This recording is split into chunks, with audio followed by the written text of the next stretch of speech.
got it selected more than that. Short answer, great, right? Anyway, sorry if I'm making fun of people while I am, but you know. We have our contract has been extended for 2 more years, which means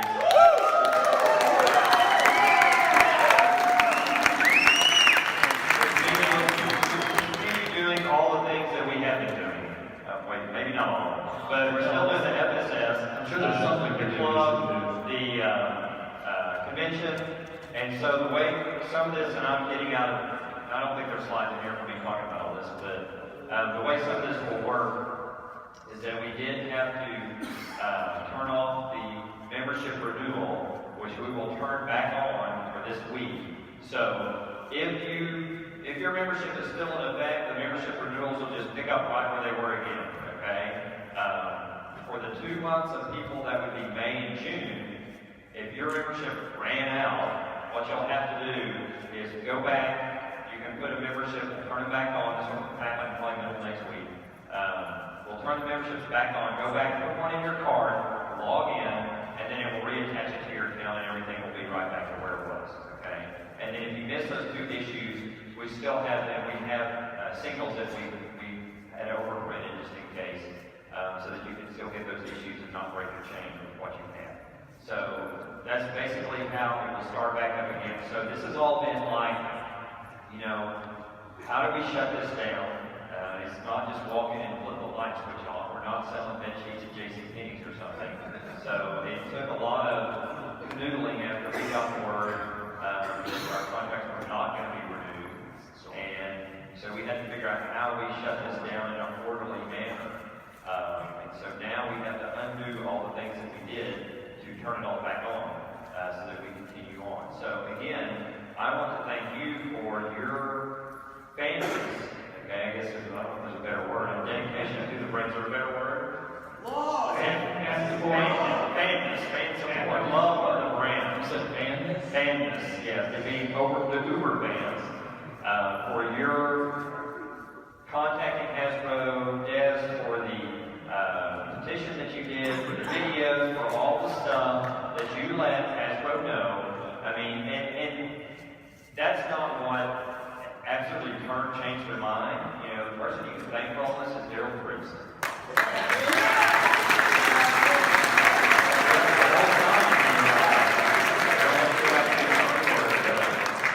Thank Daryl for all his hard work, you know, at Hasbro, because, you know, he's been a G.I. Joe fan long before he ever worked at Hasbro.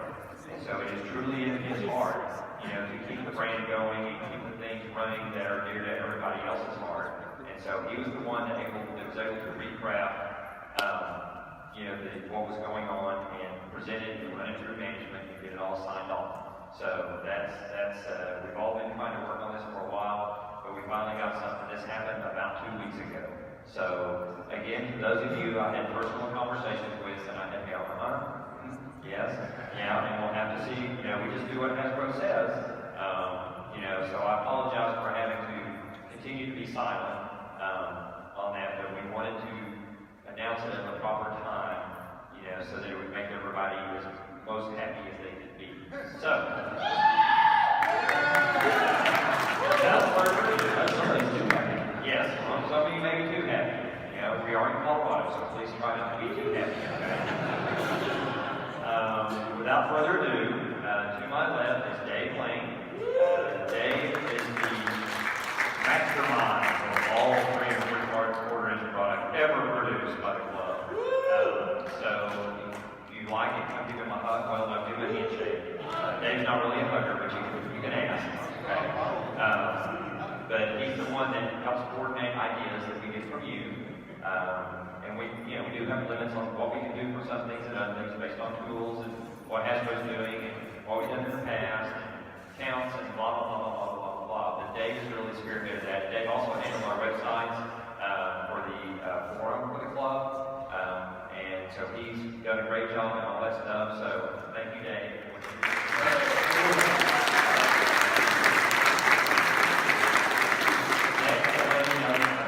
Dave is the Laney Lake himself, the rock star. You can see these now finally bigger rock stars, you know, persona out. And Laney handles all of the visual art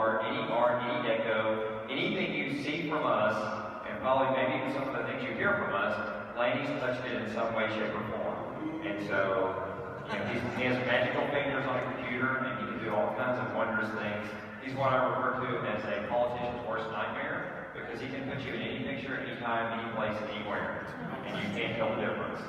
Okay, and he'll talk about some of his work here a little bit later. And to his left is Pete Sinclair. He has handled all of our marketing, our PR. He got like the intelligence station here yesterday for the parachute drop. He also handles the artists, the comic book, the scripts, and all those types of things, and keeps all that production part of the business running. So this is our team. Y'all know Angie and Karen back in the booth. If you've ever called them below.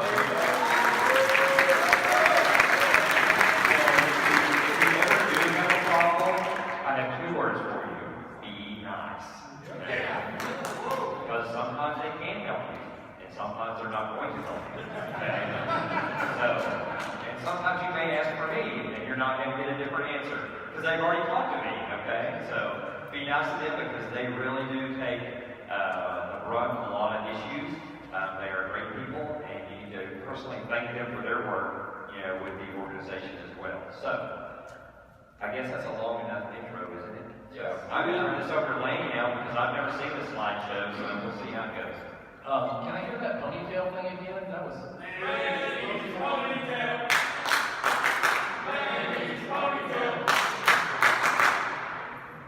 All right. Hey. This is actually the second ponytail I've had in my lifetime. This is Generation 2 ponytail. 2.0 transformers. Generation wrong brand. Okay. But no, I had a ponytail back when I was not old, but I just gave up. What the heck? Where are the pictures? Where are the pictures? Give me your email address. You say Bobby Adams? I have a special website that has a membership fee. Anyway, going on. These are jokes. Okay. Clicking.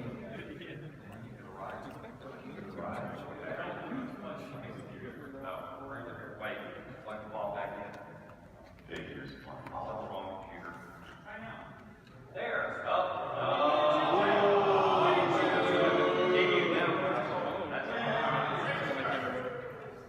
There we go.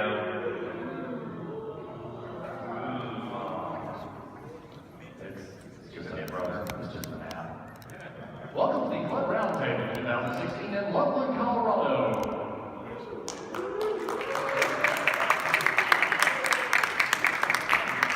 This is box art for our lovely Sky Patrol set this year.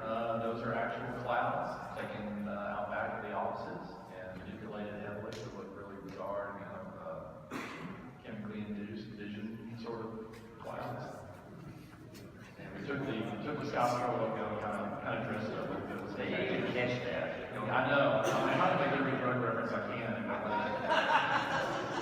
Everybody's playing. You got those. They look familiar by now, right? These are just the mock-up images though, from back when we did the decos, these are the actual toys. Now we go back. Now we're talk a little bit about how we developed the thing. These are the actual head-turn drawings that were done that went to the 3D sculptors. Okay, and Troy did these? Yes. Troy McKee did these.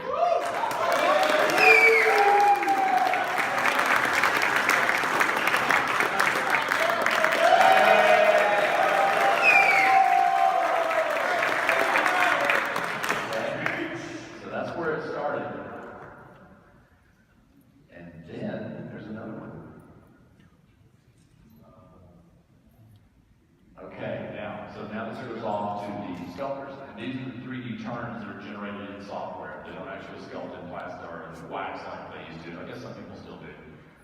But these are all generated based on the line drawings to give you a very sort of head turn thing where you see all sides and everything. And it creates a 3D model that can then be generated in a 3D printer. And that's how the hard copies initialize. That's from the souvenirs.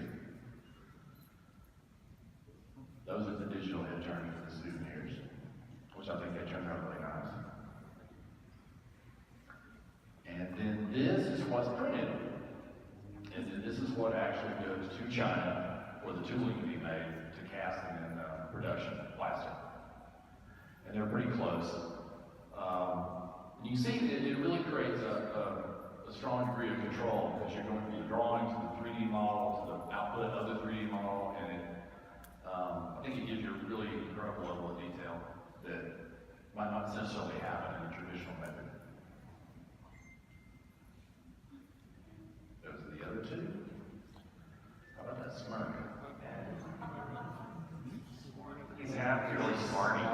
Okay, and in the past we've shown Photoshop mock-ups, but I decided to go one step further and show you the actual build that actually is put together. You know, that's a hard copy, and that's the 3D printed head on top of the build. Which is not really on it, right? What? It's Photoshop. No, the head's actually, we actually had the printed head when I built these for that. And so then I photographed that, as you see there, and then using Photoshop, do the mock-up image to show what the character is going to look like. Approximately. Not 100% color, but approximately what the color is going to be. And then that image is used this way. So I have to do a reverse shot, and of course then the glider accessory pack. And then everything where there's a color is called out in the color code in a Pantone book that has some odd 8 million colors in it.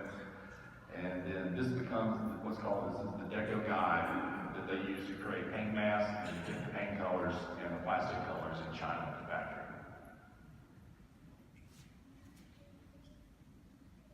It's the same kind of thing going with the souvenirs.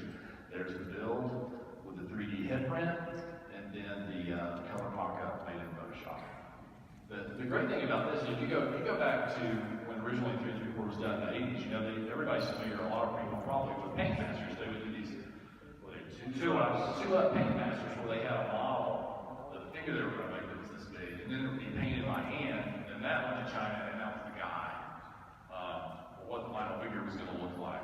This is the digital age version of that. But the great thing about it is it allows you to get a very sort of tight expectation of what the figure is going to look like in production. So once your samples start coming from China, it's really easy to call it up and go, wow, yeah, this actually hit pretty close to what I was going for. And it gives you a good degree of control. There's the deco sheet for this guy, and of course he had his glider pack, which mimicked the original accessory in terms of color scheme and the camo pattern. The vehicle from this year, they wanted to see a lot of angles on this, which I'm not sure really was necessary, but they asked, so I Talk about the chrome issues we have on these. Okay. Originally, we wanted to do vehicles, the silver vehicles, in back-metalized chrome, so as a throwback, you know, to the original Skyforce. But they told us no, so they basically just said we can't do it. Well, there's a lot of, back metallization process is very bad for the ecosystem, so it's not done a whole lot now, and so it can be done, but it's extremely expensive, and for large items, not going to happen. One particular factory that this vendor used to do back metal had actually been shut down in China because it wasn't conforming to the environmental specs for doing that kind of work. So we had to come up with a solution for that. And what we had to do is mold parts that were going to be silver in a silver metallic plastic, which is using silver metallic plastic. It's not very silver, it's just a little silver. But that started as the base. And then they added a silver metallic paint to that, and then came back and did a gloss varnish on top of that. So they created a very nice look, and when the samples came, I was really pleased. Knowing it wasn't going to be back metal, I thought this, like the Skystrike, for example, looked pretty spectacular. I thought it looked very real world. The way the finish came out. Oh, one thing about this, I've talked to some people about this. We actually found out, just serendipity, that this vehicle will friction fit on top of the Skystriker and will actually ride. Yeah, so if you squeeze the fins just a little bit, you can slide the runners against it and let go, and it will pretty much hang there. It looks like it's attached to it. Fold the wings up, and it looks like it's sort of piggybacking it as a shuttle vehicle. I like to say we planned that, but it just kind of happened. No, I was just messing with the office and go, hey, look.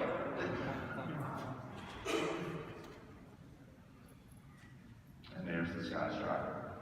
And these are mock-ups. And this is a challenge too when I do these decos. Is, when I was working on these original thought was that we could try to get them back metallized. That didn't work out. But in the meantime, I was trying to make them look as shiny as possible from photographs of other existing toys, just to convey concept. The COBRA Hydra, which they initially didn't use the correct plastic. We called it as this blue and a metallic, and they actually made the change, and it came out with a pretty nice sort of unique finish.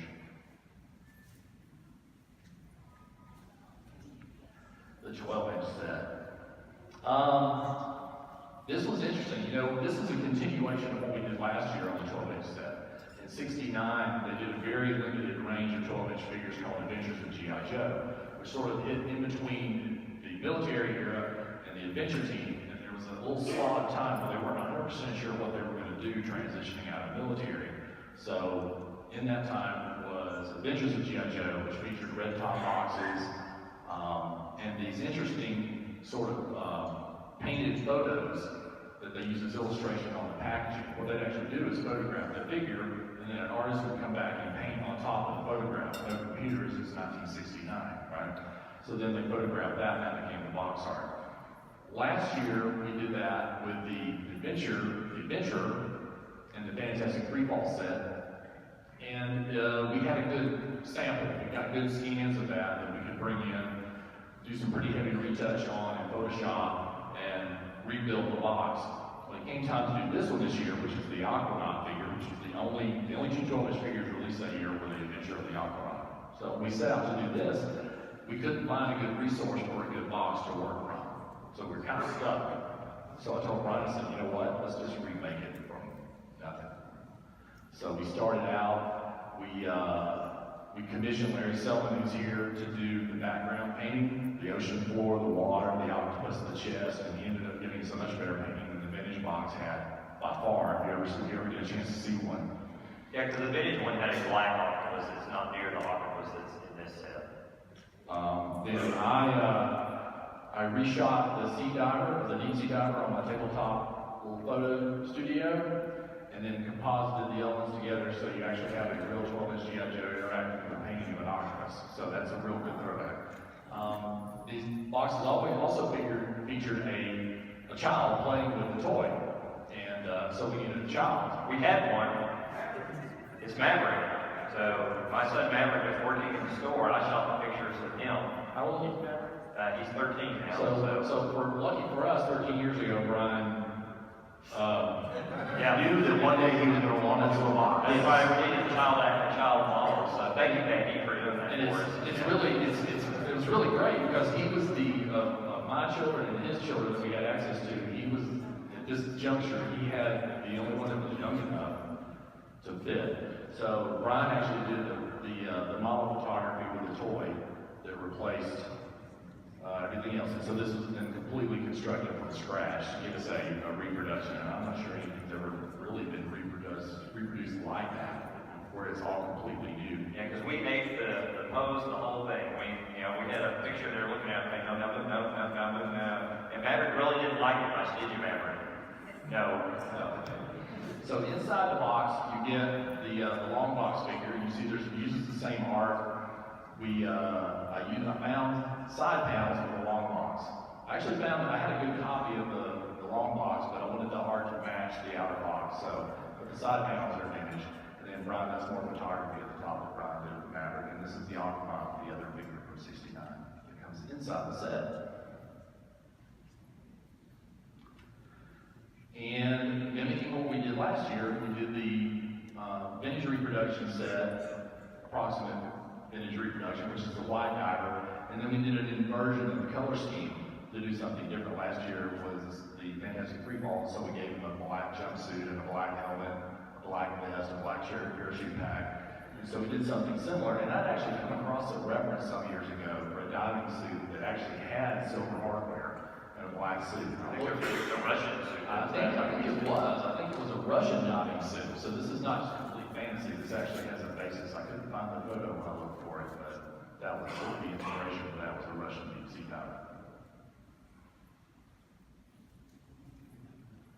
Here you can see the comparison of the art. We mimicked it, we didn't try to just be, slavish to it, but you can see in the upper right-hand corner, those are the panels from the original packaging, from the long box at the top on the right, and on the left from the actual outer box. And you can see Brian did a pretty good job. I wasn't even around when he did that.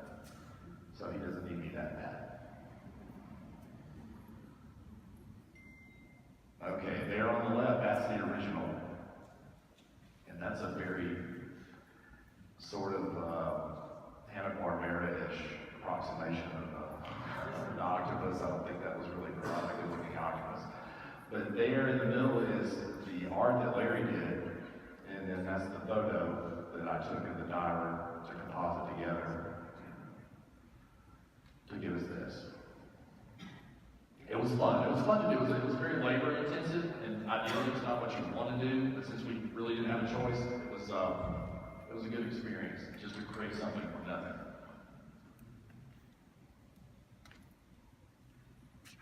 Okay, 2016 club figures. This is not an SS, don't get excited, hold on.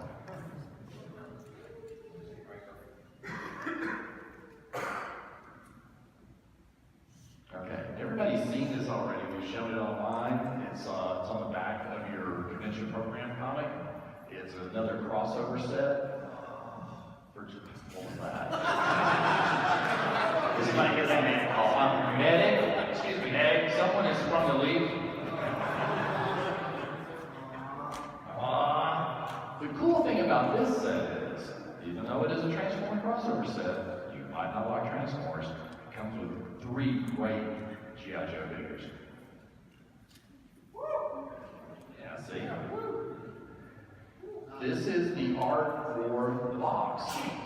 This is going to be a front panel, a bookcase style box where the panel will flip open, and then there will be a blister pack which will have all the figures inside.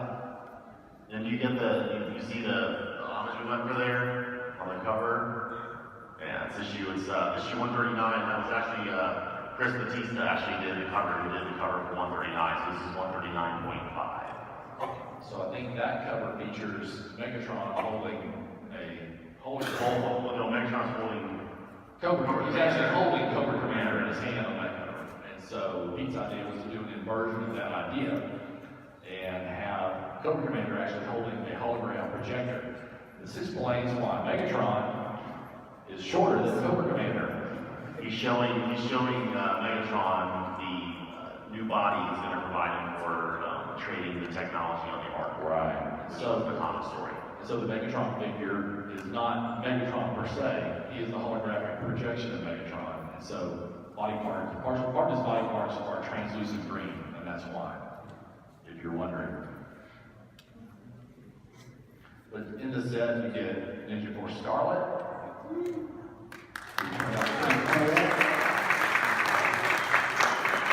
after we finish, you can come up. I've got them up here. After we get done, you can come up here and check them out, take some pictures and stuff. Here's Ninja Force Scarlet right here. Dr. Sidney Biggles-Jones here. And a really tricked out deco-wise Cobra Commander that's comic accurate to the color schemes from that storyline from back in the day. And then, who is this meat? That is Black Cat. Black Cat. He's green. Part of him is black. We could call him Black and Green Cat, but that would have been silly. Okay, and then we have Rat Cat.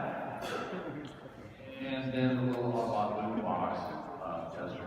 So if you're not aware, and this was no big deal to throw these in, but since it is a crossover on the Transformer side, it seems like it's a challenge. The more obscure you can get, the more they love it.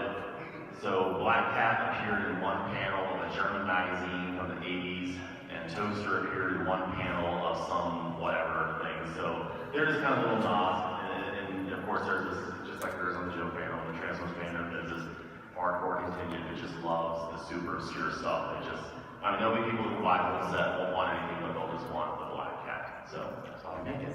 So it is a crossover set, but it leans heavily G.I. Joe. Yeah.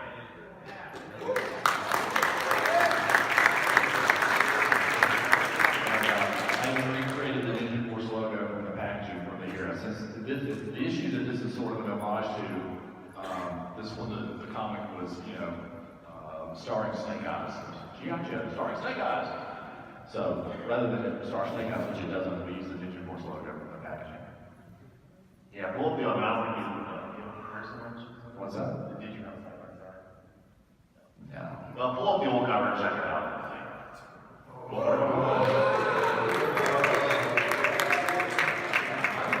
I'll push the button, but I'm going to turn this over to Dave as we go through these. Okay, for our figures description 5.0, of course, we were informed our contract would be expiring, so we had to really bear down and focus on a more core character-centered FSS to finish out our final group of figures. So like I said, we were hard-pressed to get approvals from Hasbro and to come up with a batch of figures that you guys had requested and that we could fit into one of the final groups of favorite fan, requested key characters to fill in the famous holes that are left in your collection.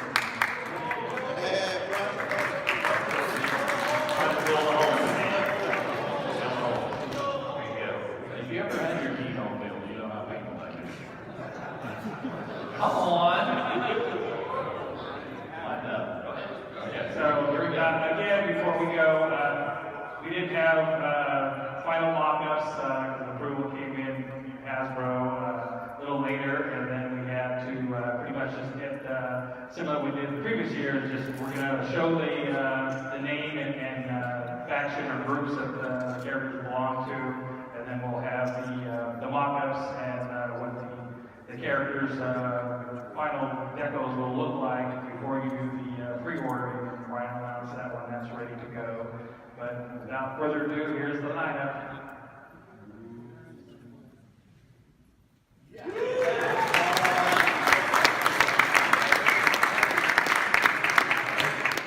So going back again, a core character from the 1990s collection, Ambush. We have a great opportunity to get him into our FSS and make him. We're going to go down the list pretty much alphabetically. So since he's A, that's how we're showing the list pretty much. So the next one.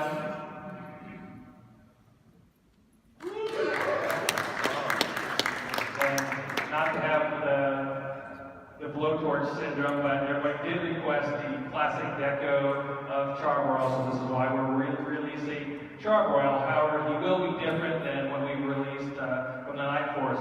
This version will not have a face, it will be a masked version, so that will make it a different version compared to your convention set. And of course, if you wanted him unmasked and you have the convention figure, you can of course swap the head and you can have the unmasked version from the combined FSS and convention figure.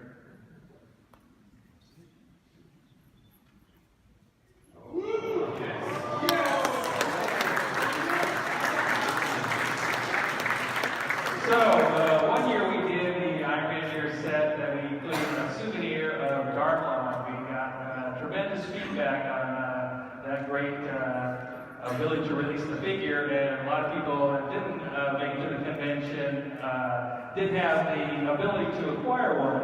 However, the convention set that we did was a kind of a prequel to one of the comic stories where the October Guard and Iron Grenadiers had first met. So we did kind of a pre-concept version of Darkline. So the version of the FSS will be slightly different and a more modernized version of Darkline. It will be more of a courier theme. So you can, pair him if you have the vintage vehicle, and you can take on any assignment that Destro assigns him to. And plus, it gives people that missed out on our convention souvenir a chance to add that figure to your collection.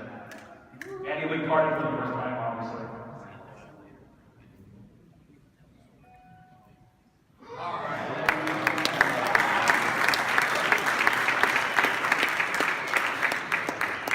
And once again, filling in one of the major holes, this is the general, of the 1990s collection. And of course, we're going to do General Flag, similar to his second Battle Corps release. So we'll have a unique jacket, and it'll kind of fill in the role where visit. He will now be the strategic commander, and hopefully he'll be the centerpiece when you do your GI Joe displays after you have all the FSS5 figures.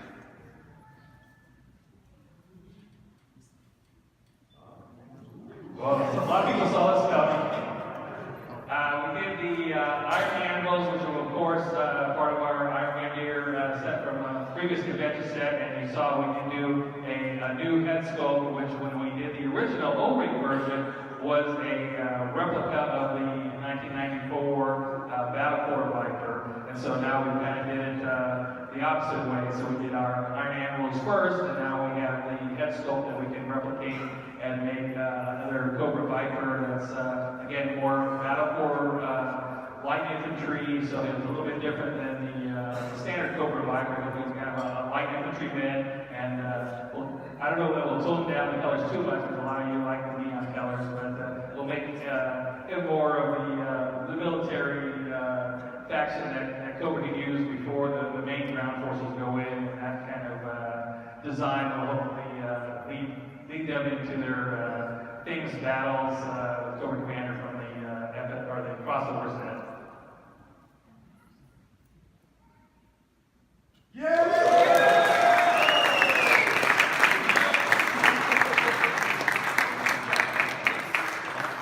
And as you can see, again, choosing core characters, mainly from the 1990s era now. So we're going to go in the position of the anti-armor trooper. So we're going to do Salvo. However, based on the available tooling, he will be, I would say, more of a Pursuit of Cobra-esque version. So he won't be exactly his vintage version because of the accessories and the cost of new tooling. So we're going to kind of replicate him, but give him an edge, be more of a modernized, as they did with some of the characters from the Pursuit of Cobra line.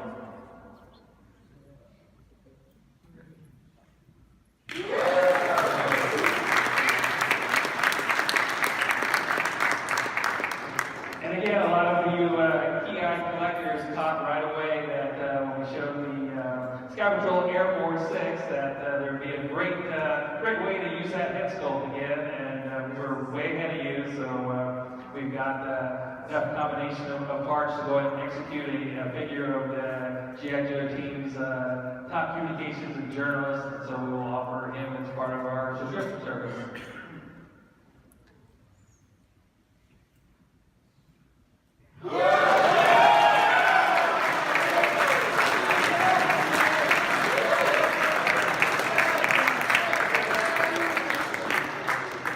Unfortunately, we didn't have the ability to do a survey this year, but from previous surveys, of course, you guys kept putting Raptor down, so eventually he ended up at the top of the list.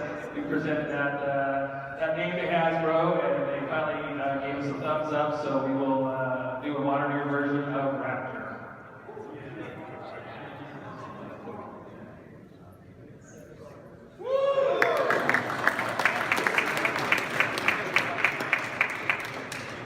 So we have, I guess, the last drop of our FSS4 will be coming up, and that will, of course, feature the Tiger Force sneak peek. And we did some new tooling on him to replicate a more modern version of that periscope. So again, a lot of you immediately said, well, if we have Tiger Force, I want the classic deco. So this is what our representation on FSS5 will be, the more modern colored, or the original colored classic version of sneak peek. Now, real quick, a show of hands.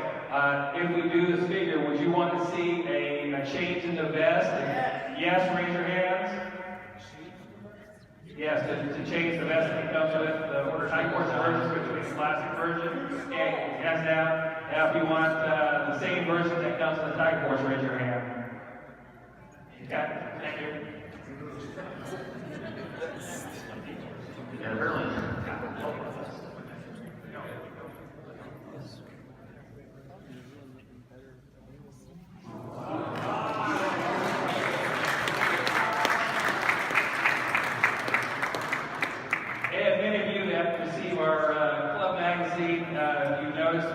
Feedback from previous conventions. You gave us word that you didn't like to see just one or two comic pages. So over the course of this year, we were able to do do 6 pages per, or on a bi-monthly release schedule, and we did feature this character pretty heavily, and was one storyline, but it kind of got split between 2 years. So this character was featured in our 2015, and then we finished up one of her key storylines this year, and had the main focus, or at least have a counterpart for the previous FSS figure of our SCAR leader, which was of course Iron Claw. And again, based on available tooling, so we have to come up with our best version we can to replicate what the original Steel Raven uniform and design looked like.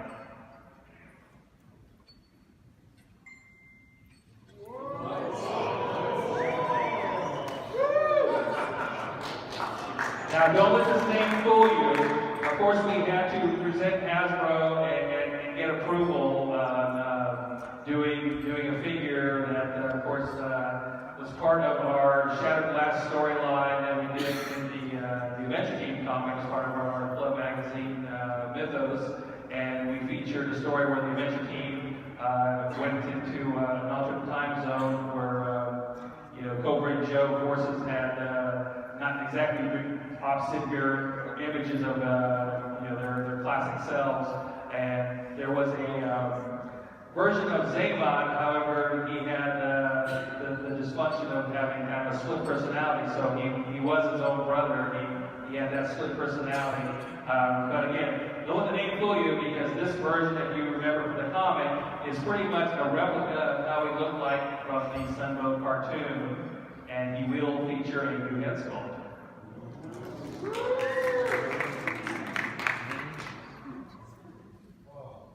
Yay!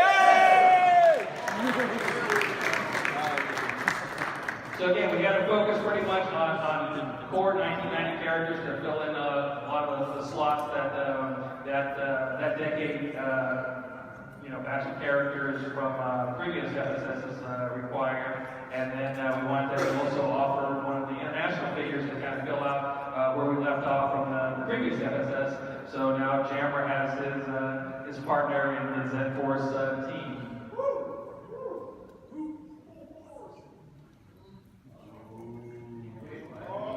Now this is 7, so that was the 12 before we split. That was the 12 figures that we're announcing, of course, at the end of a successful FSS purchase, and you receive all 12 figures. You will get a bonus 13th figure, and we will give you some hints as we get closer to the pre-order date on what the 13th figure may or may not be, and then you'll be able to pre-order, and you have an ordering window, and then once you complete that on the last shipment, you get that bonus figure.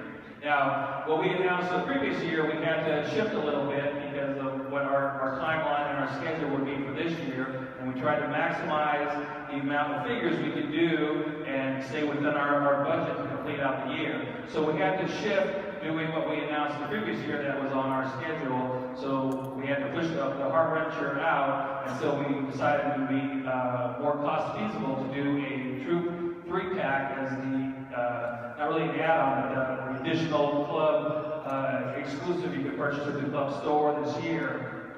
So what we're doing is a 3-pack of COBRA female troopers.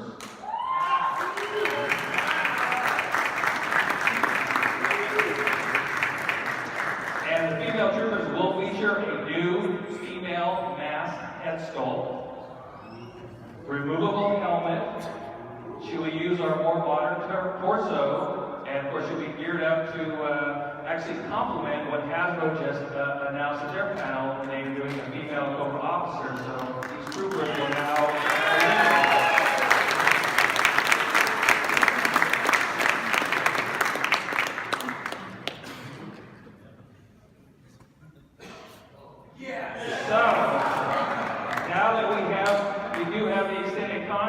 we still plan to do a figure vehicle combo, but it probably won't get done this year. We'll focus on getting the 3-pack basically produced out in your hands, hopefully by the end of the year, maybe fall or winter time. And so that kind of pushed again what we want to do with the vehicle with the figure.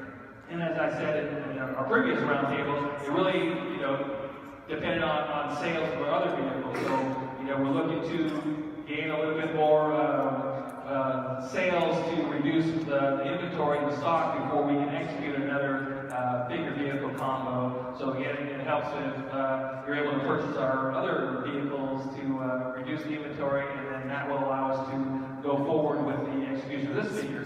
We're also a change from what we had announced previous year. Since we have this time extension, we were going to just replicate Heart Wrencher using existing parts, but now if we move the budget in 2017, we will be able to do a new female head scope for Heart Wrencher. So she will have a new head, and then of course the new swivel.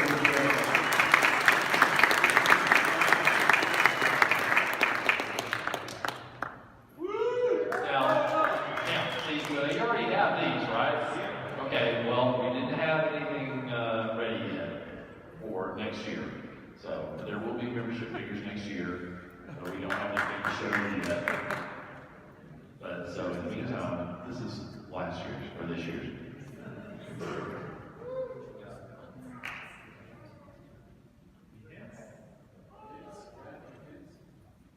So anyway, everybody like my donut?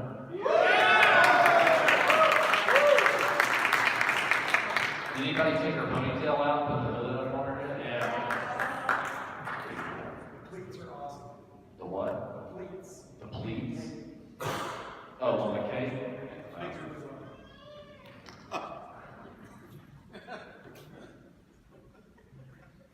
Okay, thank you.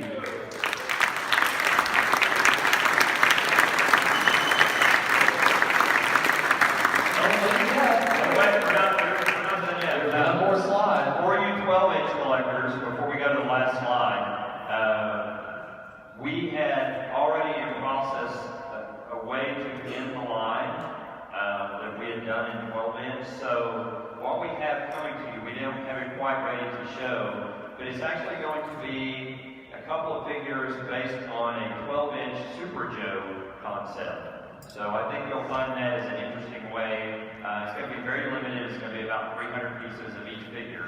But I think you'll get a big kick out of it when you see the way we've kind of mashed up some of these Super Joe figures and brought them into the 12-inch line, complete with their villain that they have to fight. So they'll also come with a 12-inch Adventure Team Hero style mini comic, which ties in the Super Joe mythos in a really cool way to the Adventure Team. And so we'll have room for a couple of questions before we go, but like I said, we found out about the contract extension about 2 weeks ago that they were finally going to move forward with it. So Brian got on the phone as fast as he could, talked to a hotel property in Fairbanks, Alaska. No, not really. It's actually one we've been to before, so I had a lot of contacts. I had kind of done some preemptive stuff before to see if the dates were available. So believe it or not, I got a signed contract yesterday for next year's convention. So we're going to tell you now. Lanny, go ahead and flip the slide.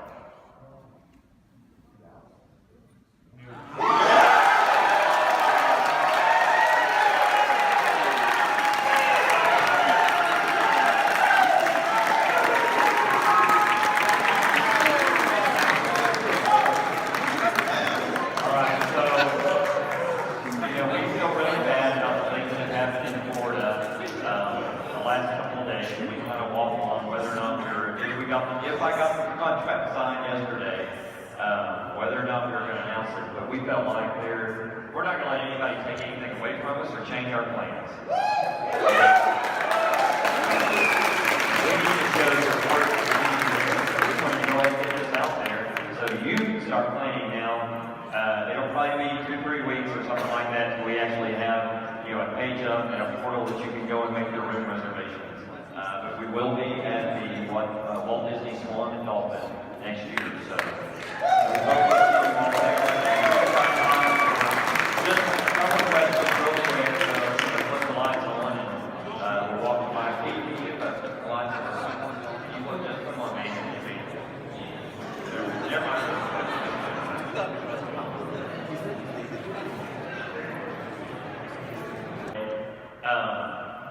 been so crammed. We are on the timeline as soon as the decos are done.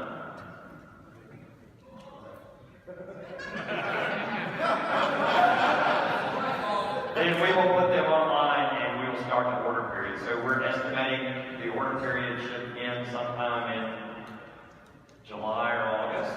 Okay, so we're hoping to have these in-house, as quick as we can get them from that. So all this is going to China, the build sheets so they can start. The heads are done, I think. Yes. So the heads are done, so they can go ahead and start their work while we go through these final decos and then the order period. So when I get back to office, Don't call and ask for him. He's busy. my first order of business is going to be the deco MSS5. Do the figure bills and do the deco process. So that'll start happening pretty quick. Right. Another question.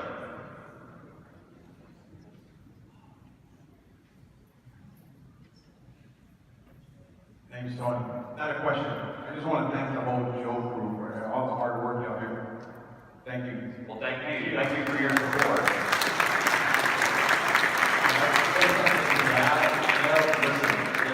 It's been a weird time, not knowing what was going to happen exactly, and I really appreciate all of you who came to the show, everybody sitting in this room. You made my life better, my family's life better, and so I want to thank you guys for supporting us.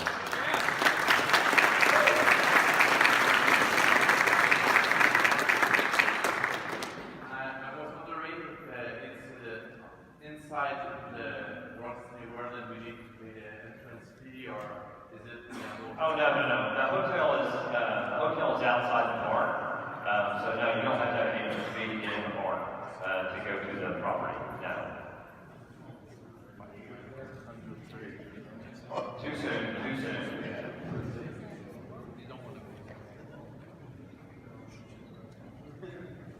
Maybe I didn't understand you, but you said that it's renewed beyond the end of the year. Does that mean our membership that we just paid for will be beyond the December? Yeah, Karen will be working on anybody's membership that was going to end at the end of the year will now go back to the full 12 months of whenever it started to end correctly. Okay, it's going to take her a little bit. Don't jump on it real quick, because she's got to go through a lot of memberships now to correct that. So that will be corrected, as well as, like I said, the auto billing will turn back on, or you'll get an email that, hey, your membership's going to renew in 3 days, make sure the credit card's all okay, and then it'll do the same pre-billing process before it fills the membership. Okay. Hey, I wanted to speak to that membership. I want to make a really quick point. I think we tweeted this out as we were kind of winding down things a few months ago, but I tracked the numbers the last 4 or 5 years as the up and down of the Transformers and Joe Club. And at the end of it, this wasn't just because people were buying duplicate memberships. That actually was very, very small. People wanted to get 2 micros or get the magazines all the way through the end of the year. But at the March 16th deadline this year, the G.I. Joe Club was actually the strongest and largest I think it had ever been. So it's amazing. You think about it. So, while the brand has, had challenges here and there, and it looks like it's on an awesome rebound right now, the core demographic and the core fan base has been there through all of it. And it's just getting stronger in a way, so good job. That's true. Yeah, the G.I. Joe Club membership is at the highest level it's ever been in the history of the club. So, I thought you'd like to know that. So, Pretty good for a brand that's not always a retail. So you guys, you know what? It's a lot of passion. So you guys keep it going. All right, let's go with one more. Can you guys talk about, just very quickly, about the new team that's working on head sculpts and doing some really custom sculpting for you guys? Because it's not lots of microphones. No, it's not possible. That's correct. We have changed over to the 4 Horsemen. It's a different, it's a well-known sculpting group. And some of that is because of scheduling issues and other things. It's always good to have multiple people you can turn to. As Boss Fight has fired up their own line and doing things for other people, there's no room for them to do a lot of the work now. So we've had to go to other people. We should do the same quality of work, just as good or better in some things. So the whole goal is it shouldn't matter who's doing the sculpts, at all, because nobody's a rock star. What they should be doing is their job. And so if they're doing their job and we have an eye for detail and we control the drawings, it won't make any difference who's doing it. They're still going to look good. All right, so we sure appreciate y'all coming. We hope to see you next year. We look forward to a really fun night tonight. You know, the casino dinner and awards are going to have some great prizes for the Washington Inn, so we'll see you later, and we'll go on to the next panel. Here we got Red Burger and a voice, we got a voice script reading after Red Burger.